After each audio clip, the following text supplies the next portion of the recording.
Friends எல்லாருக்கும் வணக்கம். இந்த வீடியோ என்னன்னு பார்த்தீங்கன்னா, ஜனநாயகன் படம் ரிலீஸ் ஆகுமா ஆகாது. இப்போ படத்து மேல கேஸ் போயிட்டு இருக்கு, சென்சார் கேஸ் போயிட்டு இருக்கு. இந்த ஜனவரி மந்த் என்ற தீர்ப்பு சொல்லியிருக்கிறாங்க. மேற்கொண்டு படம் ரிலீஸ் ஆகாம ஆகாதா, அதை பற்றி இந்த வீடியோ. அதை பற்றி நான் பேச போறது இல்லை, மக்கள்கிட்ட கேட்கலாம், பொதுமக்கள்கிட்ட கேட்கலாம். ஓகேவா?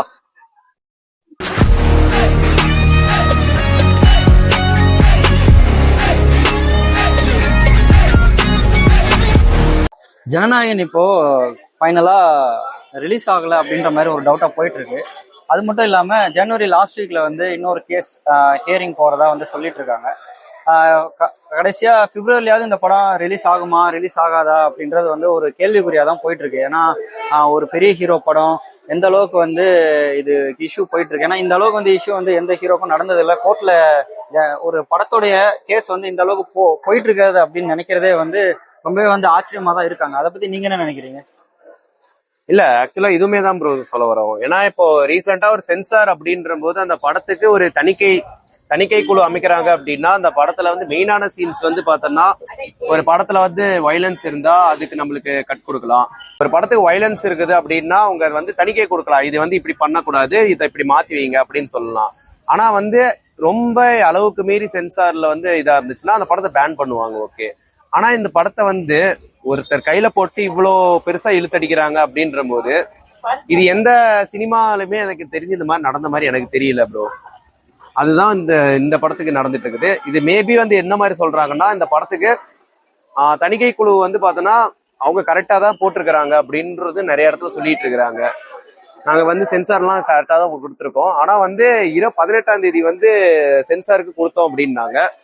அது டிலேவ் ஆகி கிட்டத்தட்ட பார்த்தோன்னா இன்னைக்கு லாஸ்டா 9ஆம் தேதி வரைக்குமே படத்துக்கு இன்னும் சென்சார் குழு அமைக்கல அப்படின்னு நிறைய இடத்துல கேள்விகள் கேஸுகள் போயிட்டு இருந்துச்சு.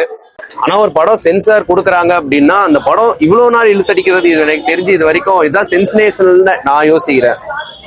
ஏன்னா இதுக்கு முன்னாடி சென்சார்ல எத்தனையோ படம் பார்த்திருக்காங்க. இதோட பெரிய வயலன்ஸ் காட்சி எல்லாம் எல்லா படத்துலயுமே இருக்குது. ஸோ அந்த படத்தை பார்த்தோன்னா ஓட விட்டுருக்கோம். அந்த படத்தை நம்ம ஃபயர் விட்டு கொண்டாடி இருந்திருக்கோம். ஆனா ஒரு சென்சாரே பார்த்தோன்னா இந்த படத்தை நாங்க சென்சார் கொடுக்க மாட்டோம், எனக்கு தெரிஞ்சு 4 குழு ஓகே சொல்லிட்டாங்க. அல்ல 5வது ஆள் பார்த்தோன்னா இந்த படத்துல நாங்க மேல்முறையீடு பண்றோம் அப்படின்னு சொல்லி உச்ச நீதிமன்றத்துல சொல்லியிருக்கிறாங்க. ஆனா இப்ப கடைசியா தீர்ப்பு 27ஆம் தேதி வச்சிருக்கிறாங்க. ஆனா இதுல ஒரு விஷயம் என்னன்னா, அரசியலோடைய நோக்கமும் இருக்குது அப்படின்றது நல்லாவே தெரியுது இந்த இதுல. சோ இது எனக்கு தெரிஞ்சு கேவிஎன் ப்ரொடக்ஷன்ஸ்க்காகவோ இல்ல அந்த படம் வினோத்காக எதுக்காகவும் இல்ல. சோ தளபதி விஜய் அப்படின்ற ஒரு மனுஷனுக்காக மட்டும்தான் பண்றாங்க. இதனால இதுல அரசியல் விஷயம் இருக்குது. அவங்க ஜென்ரலா பார்த்தோன்னா இல்ல அப்படி இல்லைன்னாலுமே இதுல அரசியல் விஷயம்ன்றது நிறைய இருக்குது. அதுதான் இந்த படத்துக்கு சென்சார் பிரச்சனைக்கு இவ்வளவு முக்கியமான காரணம். நம்ம பிரதர் சொன்ன மாதிரி தான் அரசியல் விஷயம் அப்படின்றது ஆல்ரெடி இது சென்சார் இஷ்யூ தான் போயிட்டு இருந்துச்சு. ஜனவரி 9 ஜனநாயகன் படம் ரிலீஸ் அப்படின்றது. செகண்ட் ஹியரிங் அப்போ ஜனவரி 22 படம் ரிலீஸ் ஆகும் அப்படின்றத எதிர்பார்த்தாங்க. இப்போ அவுட் அண்ட் அவுட்டர் அந்த சர்க்கிளுக்கு அவுட் அண்ட் அவுட்னு பார்க்கும்போது இது முழுக்க ஒரு பொலிட்டிக்கல் லைனா சர்க்கிளா படத்தை ஸ்டாப் பண்ணி நிப்பாட்டி வச்சிருக்காங்க. ரீசன் ஏன்னா இந்த படத்து கூட இன்னொரு படம் ரிலீஸ் பண்ணணும் அப்படின்னு சொன்னாங்க. அந்த படம் அடிச்சு துவச்சி பேசி பொதுமக்களே என்ன கதியில் ஆக்குனாங்க அப்படின்றது தெரியும். மறுபடியும் அதை பத்தி பேசுறது அப்படி வேஸ்ட் ஆஃப் டைம் அப்படின்னு நினைக்கிறேன். ஸோ இப்போ ஜனநாயகன் பத்தி பேசும்போது இதுல கட்சி ரீதியா இப்போ முன்னாடி டிஎம்கே பத்தி பேசிட்டு இருந்தாங்க. அதை தாண்டி பிஜேபியும் இதுல முக்கிய பங்கு இருக்கு அப்படின்ற மாதிரி பேசியிருந்தாங்க. இதுல மக்களுக்கு ஒரு குழப்பம் வரும்போது என்ன இது 2 பேரும் சேர்ந்து போட்டு அடிக்கிறாங்க, இதுல நம்ம யாரை நம்புறது அப்படின்றது. அந்த நம்புற விஷயத்துல சிவகார்த்தியன் அவர்கள் ஒரு இன்ட்டு கொடுத்தாரு. பராசக்தி படத்துல கூட ஒரு விஷயம் ஒண்ணு வரும். என்ன விஷயம்னா ஒரு டைலாக் ஒண்ணு வரும், டெல்லி தான் இந்தியாவா அப்படின்ற மாதிரி. அந்த டைலாகே அடிச்சு துவைக்கிற மாதிரி இவங்களே டெல்லிக்கு போயிட்டு பொங்கல் கொண்டாடி இருக்காங்க. முதல் முறையா பொங்கல் இங்க நியூ டெல்லியில கொண்டாடுறதுக்கான வாய்ப்பு. காரணம் ஏன்னா அவங்க தான் பொங்கலுக்கு எல்லாம் லீவ் தரணுமா அப்படின்ற மாதிரி கேட்டாங்க. அதாவது ஒன்றிய அரசு இன்னைக்கு டெல்லியிலேயே போயிட்டு பொங்கல் கொண்டாடிட்டு சம்பந்தமே இல்லாம முதல் முறையா பாரத பிரதமர் மோடி அவர்களை நான் இன்னைக்கு தான் சந்திச்சேன். நான் அதுவும் ஒரு மறக்க முடியாத தருணம்.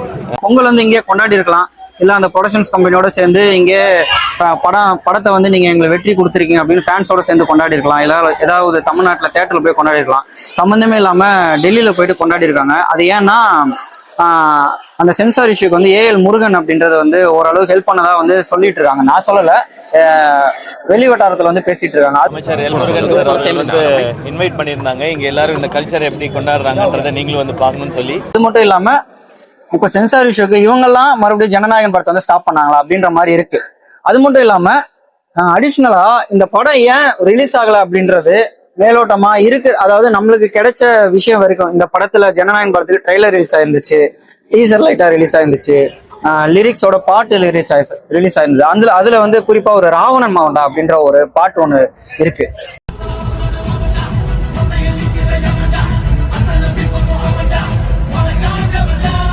அந்த பாட்டு வந்து நிறைய பேர் வந்து சாதாரணமா சர்வசாதாரணமா அப்படின்றத பேசலாம். இப்போ ரீசெண்டா பொங்கலுக்கு அப்புறமும் பொங்கலுக்கு முன்னாடி, அதாவது 2025ல டிசம்பர்ல இதுக்கு முன்னாடி ரிலீஸ் ஆன படங்களும் இல்ல 2026ல இப்போ ரீசெண்டா ரிலீஸ் ஆன படங்களும் எல்லாமே நீங்க வந்து பாத்தீங்கன்னா வடநாட்டுக்கு சம்பந்தப்பட்ட படங்களா தான் இருக்கு.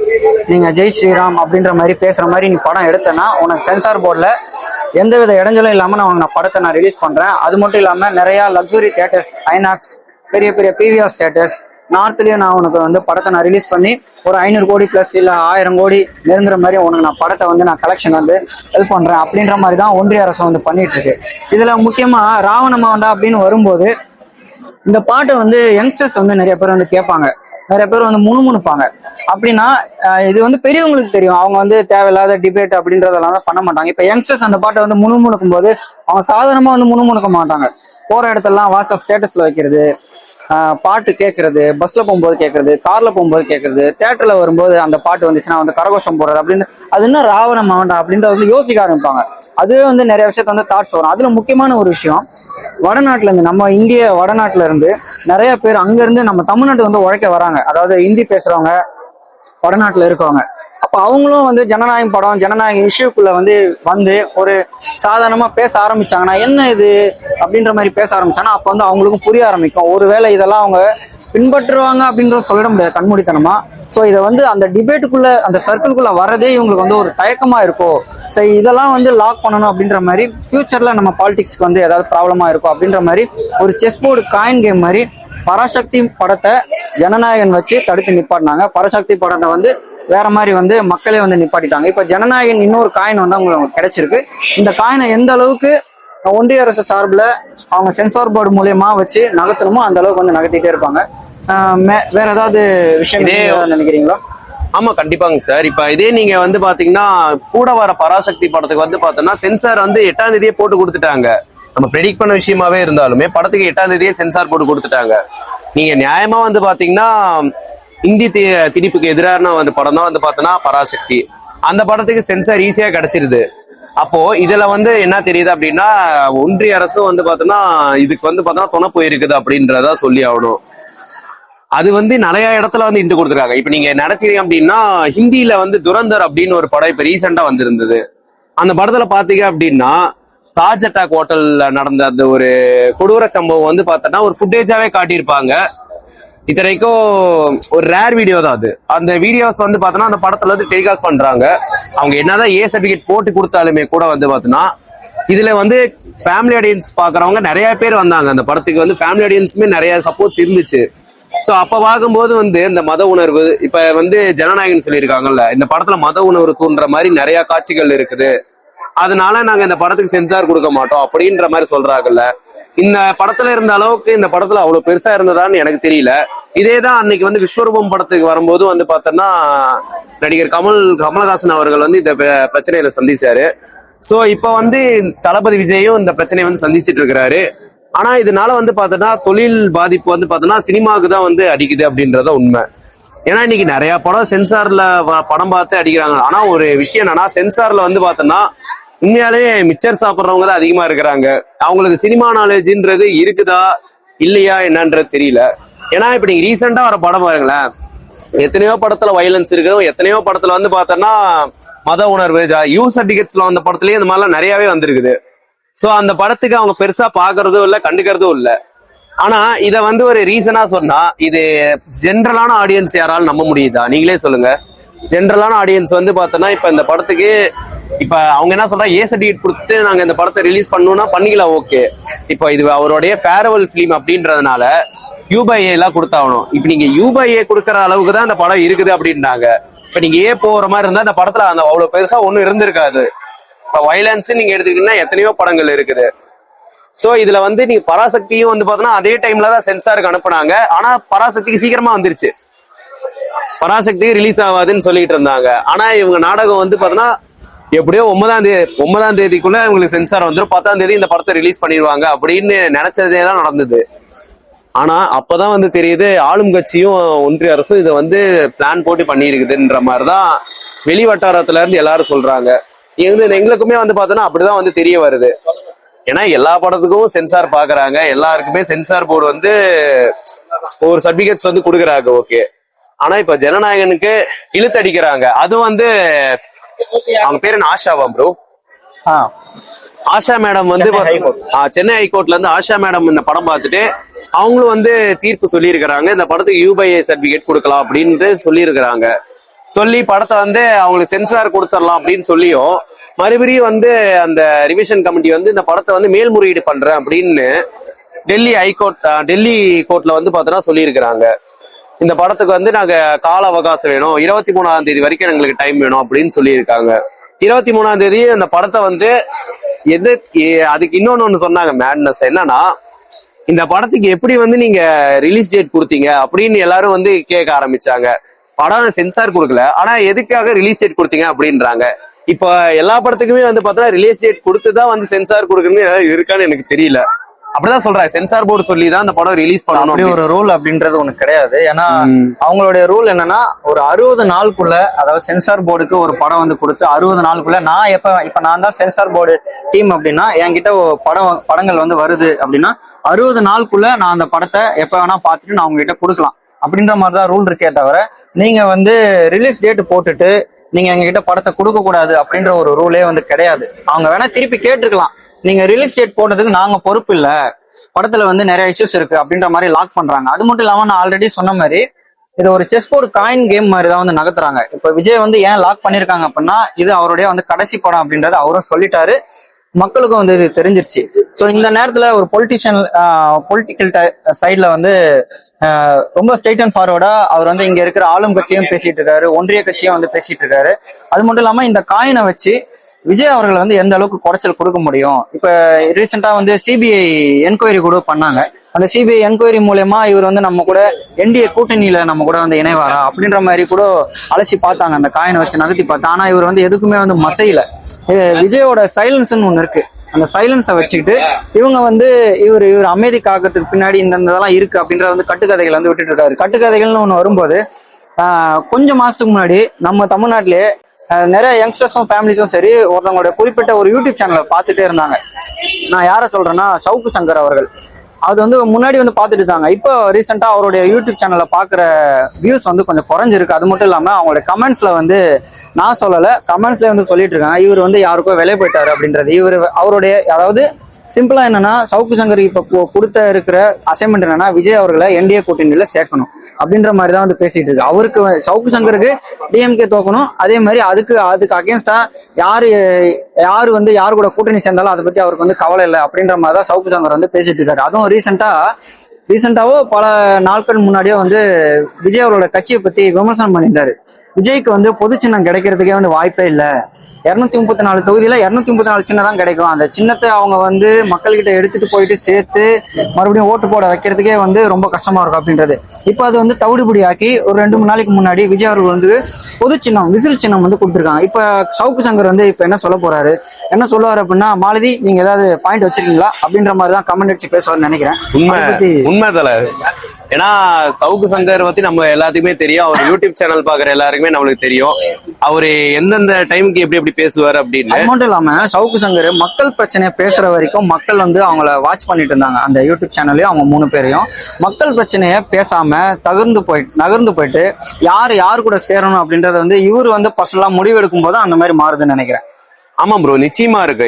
இப்ப நீங்க ஏன் சொல்றீங்க அப்படின்னு பாத்தீங்கன்னா, நீங்க ஜெயிலுக்கு போயிட்டு வந்ததுக்கு ஜெயிலுக்கு போயிட்டு வந்த பின் அப்படியே நீங்க பாத்தீங்கன்னு வச்சுக்கோங்க, சிறையில் சாப்பாடெல்லாம் சரியா சாப்பாடு எல்லாருக்கும் வர சாப்பாடு தான் வந்துச்சு. உங்களுக்கு அந்த பழம் பிஸ்கட் அது மாதிரிலாம் எதுவுமே எனக்கு அனுமதிக்கப்படவில்லை. அனுமதிக்கல. உங்களுக்கு நம்ம பார்க்க வர விசிட்டர்ஸ் கொடுக்கலாம்ல தோழர்? கொடுக்கலாம். எனக்கு 2 நாளைக்குள்ள விசிட்டர்ஸ் யாரும் வரலையே. வந்து ஒரு வாட்டி போனா பரவாயில்ல, டூருக்கு போற மாதிரி போயிட்டு வந்துட்டு இருக்காரு. இல்ல இது இப்ப ரீசெண்டா நடந்தது சொல்றேன். இப்ப ரீசெண்டா ஜெயிலுக்கு போகும்போது கமெண்ட் அடிக்கவே ஆரம்பிச்சாங்க.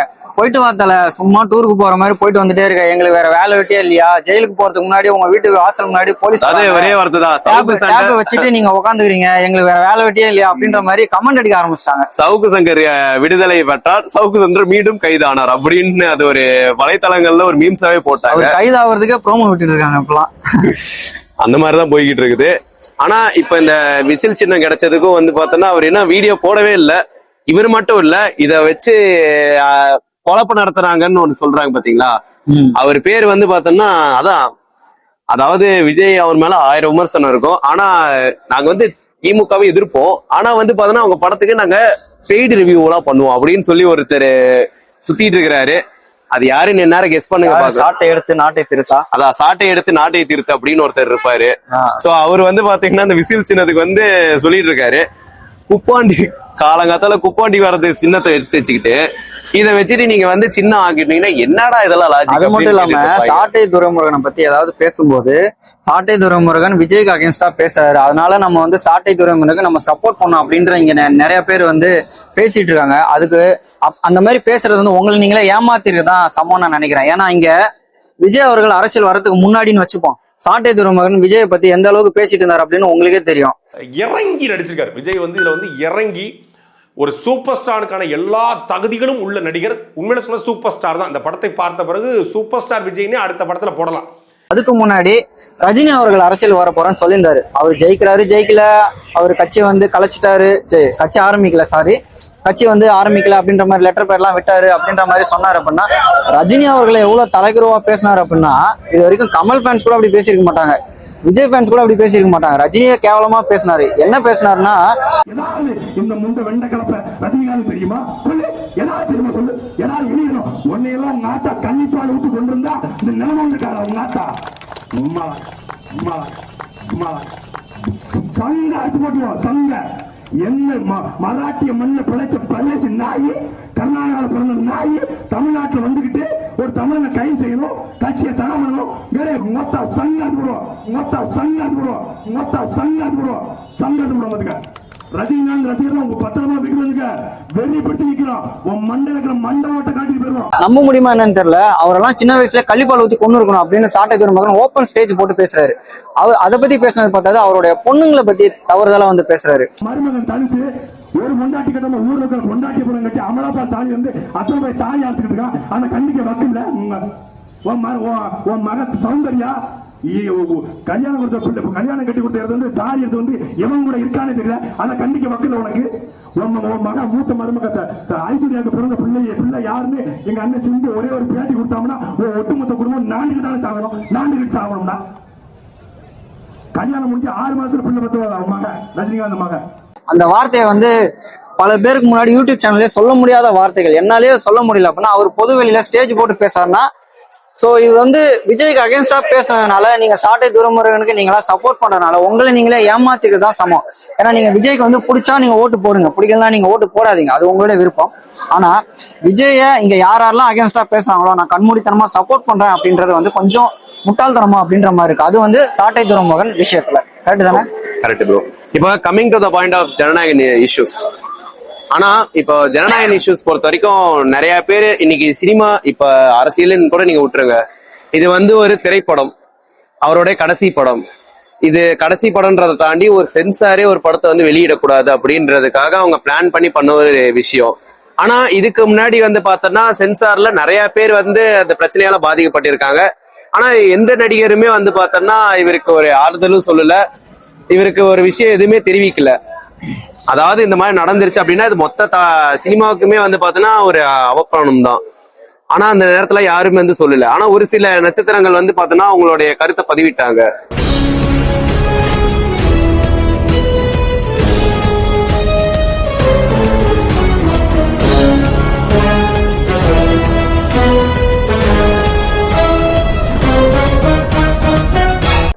ஆனா இதுல சென்சார்ல வந்து பாத்தோன்னா திரு கமலஹாசன் அவரும் வந்து பாத்தோன்னா பாதிக்கப்பட்டவர் தான். அவரு இந்த விஷயத்த பத்தி அவர் எதுவும் சொல்லல. அப்புறம் திரு ரஜினிகாந்த் சார் அவரும் வந்து பார்த்தோம்னா ஒரு சில இதுல பாதிக்கப்பட்டிருக்காரு, அவரும் வந்து இந்த விஷயத்துக்கு எதுவும் பேசல.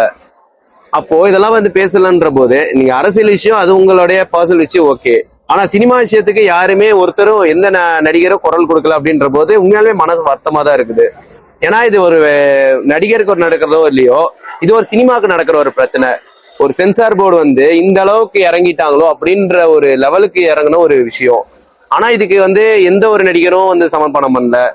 இன்னொரு விஷயம் என்னன்னா, மத்த கட்சியில இருந்து அண்ணன் சீமான் அவர்களும் வந்து பார்த்தோம்னா இந்த விஷயத்துக்கு வந்து ஆறுதலா அவர் பேசியிருப்பாரு. இல்ல அது அவசியமற்றதுன்னு நினைக்கிறேன். நீங்க ஒரு படத்தை வந்து உங்களுக்கு தெரியும், அவர் இதுக்கு முன்னாடி நடிச்ச படங்களுக்குலாம் நீங்க இந்த இடையூறை கொடுக்கல அப்படிங்கறத கவனிக்க வேண்டியது இருக்கு. இப்ப கோட்டுக்கோ அல்லது லியோக்கோ இந்த இடையூறு வரல. ரெண்டாவது அந்த படத்தினுடைய அந்த பகவந்த் கேசரிங்கிற அந்த படத்து, இந்த தெலுங்கு படத்தினுடைய முதல் பதிப்பு, அந்த பதிப்பை நான் பார்த்தேன். அதை பார்க்கும்போது அதுல ஒரு இந்த சான்றிதழ் கொடுக்கிற அளவுக்கு அது தடை நீட்டிக்கிற அளவுக்கு அதுல ஒரு சிக்கல் இல்லை அந்த படத்துல. அது இன்னைக்கு ஆறுதலா பேசுவாரு, நாளைக்கு எப்படி பேசுவாருன்றது இல்ல, அது நாளைக்கு எப்படி பேசுறது அது. ஆனா நான் என்ன நினைக்கிறேன், திரையில் வர்ற ஜனநாயகனை பத்தி நீங்க பேசுறீங்க, தரையில நிக்கிற ஜனநாயகன் நான் இருக்கேன், என்னை பத்தி நீங்க கவலைப்பட மாட்டேங்கிறீங்க. ஒரு விஷயம் என்னன்னா, அன்னைக்கு பேசும்போது அவர் டைரக்டர் சீமானா பேசியிருந்தாரு. ஓப்பனா அன்னைக்குதான் அவர் டைரக்டர் சீமானா பேசியிருந்தாரு. சென்சார் பிரச்சனையில வந்து அதுவும் இல்லாம திரு அமீர் அவர்களும் பேசியிருந்தாரு. திரு அமீர் அவர்களும் வந்து இந்த சென்சார் பிரச்சனைன்றது இப்படிதான் இது பண்ணிட்டு இருக்கோம், அதெல்லாம் எதுவும் கண்டுக்காதீங்க, படம் நிச்சயமா வந்து வெளியிடும் அப்படின்னு சொல்லிட்டு அவரும் ஒரு பக்கத்துல வந்து சொல்லியிருந்தாரு. அதுக்கப்புறம் வந்து பாத்தோன்னா மாண்புமிகு முதலமைச்சர் மு.க. ஸ்டாலின் அவர்களும் வந்து பாத்தோன்னா இந்த விஷயத்த அவர் சொல்லியிருந்தாரு. ஸோ இப்போ வந்து பிஜேபி வந்து பார்த்தோம்னா ஆர்எஸ்எஸ்க்கும் ஐடிக்கும் இடிக்கு அந்த மாதிரி போயிட்டு இருந்தது. இப்ப சென்சார் போர்டு வேலை போயிருச்சு அப்படின்ற மாதிரி அவரும் அவரோட கருத்தை வந்து பதிவிட்டாரு. இந்த மாதிரி இப்ப நிறைய பேர் அவங்க கருத்தை பதிவிட்டு இருக்கும்போது ஒரு சில பேர்லாம் அவங்களுக்கு ஒரு பிரச்சனைனா போய் தளபதி விஜய் அவர்கள் போய் நின்னாரு, ஆனா அவருக்கு ஒரு பிரச்சனைன்ற போது யாருமே வரல. அப்படின்ற போது படம்ன்றது வந்து இப்போ வருமா வராதா அப்படின்ற ஒரு கேள்வி எல்லாம் போயிட்டு இருக்கு. கடைசியா பார்த்தோம்னா படம் என்னைக்கு வருதோ அன்னைக்குதான் பொங்கல், படம் என்னைக்கு வருதோ அதுதான் தீபாவளி. அது மட்டும் இல்லாம இந்த படம் என்னைக்கு வருதோ அன்னைக்கு வந்து கண்டிப்பா பாருங்க. இப்ப வந்து விஜய் அவர்கள் வந்து ஒரு அப்டேட் விட்டுருக்காரு. என்ன அப்டேட்னா விசில் அப்டேட். ஸோ அதனால அந்த வகையில ஒரு சந்தோஷமான ஒரு விஷயம். படம் வந்து லாஸ்டா என்னைக்கு வருதோ அன்னைக்கு தீபாவளி, பொங்கல் அன்னைக்கு பாத்துக்கலாம். அன்னைக்குதான் ஜனநாயகன் பொங்கல், ஜனநாயகம் வெல்லும். திரும்பி போற ஐடியாவே இல்ல. ஐ ஆம் கமிங். ஃப்ரெண்ட்ஸ், நம்ம நண்பர்கள் பேசல கேட்டிருப்பீங்கன்னு நினைக்கிறேன். ரொம்ப நல்லா பேசியிருந்தாங்க. முக்கியமான விஷயம் என்ன தெரியுமா, படம் எப்போ வருதோ அப்பதான் Deepavali, Pongal, Ramzan, Christmas. We are waiting.